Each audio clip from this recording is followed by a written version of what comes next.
Welcome to today's Explainer. We are looking at a truly bizarre, hilarious, and ultimately mind-bending social experiment today that challenges literally everything we think we know about human endurance. It's known as the Sandcastle Drill Test. Okay, let's dive into this.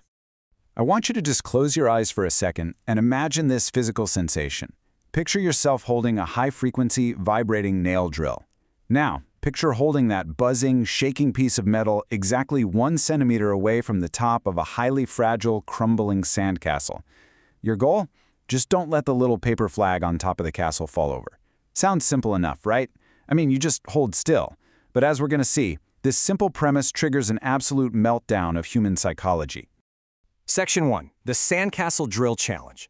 On the surface, this whole setup is framed as this rigorous scientific study, which creates an absolutely amazing, deadpan contrast to the sheer absurdity of what these participants are actually doing. So, here are the strict, unforgiving rules of engagement for the test. First, you build a 15-centimeter sand cone. Second, you place the drill just 1 centimeter from the top. Third, you hold it there for exactly 2 minutes without letting the castle collapse. If you touch the sand with your fingers, bam, automatic failure. If you drop the drill, failure. If the sand collapses, obviously failure. And here is the absolute cruelest part of the whole shebang. Every 30 seconds, the drill's speed and vibration actually increase. Section 2. Testing your inner willpower. Now, what's really interesting about this slide is what this bizarre test actually claims to measure about our psychology. You might be thinking this is just a test of a steady hand, right? Well, actually, researchers designed this to systematically break down different facets of human willpower. Let's look at these psychological hurdles, because they're fascinating. First off, you have to suppress your instinct. Normally, when we build a sandcastle, we pack it down as tightly as possible. But here, if you pack it too tight, the high-frequency vibration of the drill will actually cause it to crack and shatter instantly. So you have to intentionally build a weak, unstable castle. Then, as the sand inevitably starts to slip, your brain is just screaming at you to catch it with your free hand. But remember, touching the sand is an automatic failure. You also have to endure the sensory overload of the noise and that horrible feeling of sand grains hitting your skin, all while controlling your physiology. I'm talking actively minimizing your eye blinks and suppressing your breathing so you don't induce microtremors in your wrist. It's basically a full-body stress test. Section 3. Which personality are you? This right here brings us to the absolute comedic peak of this explainer.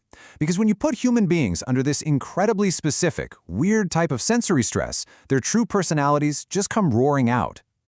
The source material outlines 5 distinct human personality types based on how people react to the drill. As we go through these, see if you can spot yourself. First up, we have the perfectionist. For the first 10 seconds, they're super calm, smoothing the sand. But at the 40-second mark, when that speed increases, they get furious. By 1 minute and 10 seconds, the sand slips, they scream please, pull the drill away, and immediately blame the environment, complaining that the sand's moisture content was all wrong. Next, you have the sensory sensitive type. After just 5 seconds, the noise and vibration completely overwhelm them. They literally drop the running drill to cover their ears, laughing defensively and calling the whole test torture. And then there's my personal favorite, the lazy genius. At 20 seconds, they are performing absolute miracles, micro-adjusting the drill angle with practically zero effort. But right at the 1 minute 30-second mark, they just turn the drill off. They sigh, say willpower should be saved, and point out that, hey, there's no prize money anyway. But what about the extremes? Let's look at the competitive type versus the anxious type. The competitive participant is totally locked in. By 1 minute, they are literally muttering mantras like, I can do this, right to the rhythm of the drill. But at 1 minute 50 seconds, right near the finish line, they unconsciously try to prop up the falling sand using the drill bit itself, causing an absolute disaster. Their response? Let's do it again. I'll win next time. Now compare that to the anxious type. Within 10 seconds, their hands are shaking so badly that the drill digs right into the surface, spraying sand everywhere like a fountain. They throw the drill, the whole room laughs, and they simply shrug and accept their shaky disposition. Section 4. The 2-minute breakdown. Let's move to and see how this builds across the actual 2-minute timeline of a typical participant's struggle. Because the physical breakdown happens in highly predictable, documented stages. In the first 20 seconds, successful participants are carefully controlling their breathing.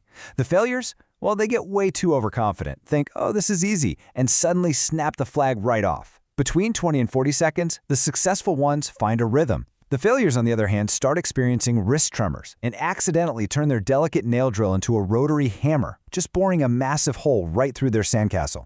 By the 1-minute mark, the noise becomes a huge factor. While some adapt to the increasing speed, others just loudly complain and completely give up just to save their ears.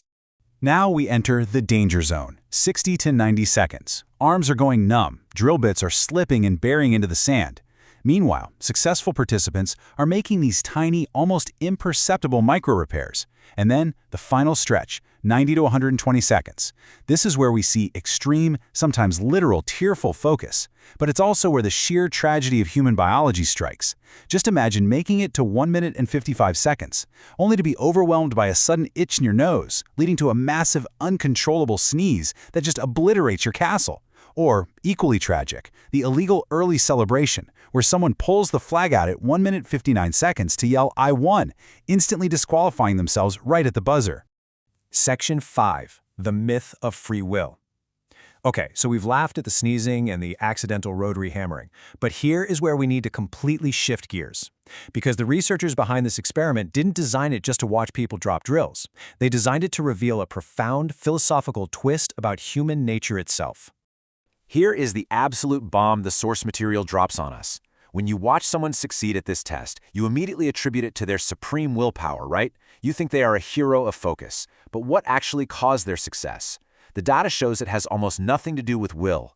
It has everything to do with lucky physical traits. The successful people naturally possessed low tactile sensitivity, so the vibration just didn't bother them as much. They happened to have stable blood sugar that day to maintain focus. The room temperature happened to be a perfect 22 to 24 degrees Celsius, which actually minimizes involuntary hand tremors. And they likely had childhood experience playing with sand, meaning their brain could unconsciously predict how the grains would fall. And this brilliantly illustrates the other side of the coin. What about the people who failed? We naturally judge them as weak or lacking determination, but the reality? They failed because they have a biological predisposition to sweaty hands, which made the drill slip.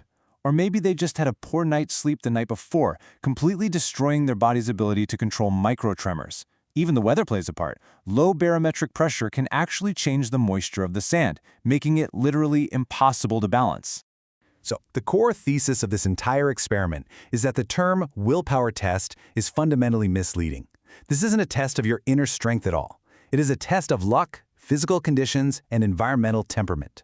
If you took the exact same person who failed miserably on a Tuesday and tested them again on a Thursday, but this time the room was cooler, they had slept well, the drill battery was slightly lower so it vibrated less, and the sand was a bit drier, that exact same weak person would suddenly look like a champion of focus. The results would completely flip. The source material actually concludes with a passage that they suggest reading directly to the participants right after the test ends. Imagine sitting there, sweating, staring at your broken sandcastle, and hearing this. If you succeeded, it's not because you are strong. It's because the sand's moisture was right and your auditory nerves were less sensitive to the high-frequency drill. You aren't a willpower hero. Conversely, if you failed, you shouldn't be frustrated.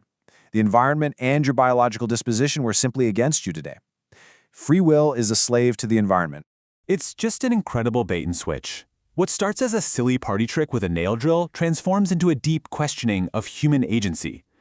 So the next time you praise yourself for your incredible discipline or beat yourself up for a lack of focus, I want you to remember the sandcastle. How much of your daily willpower is actual genuine choice, and how much of it is just the temperature of the room, a good night's sleep, and pure blind luck? Is your free will just a slave to your environment? Thanks for joining me on this explainer, and I'll leave you to ponder that one.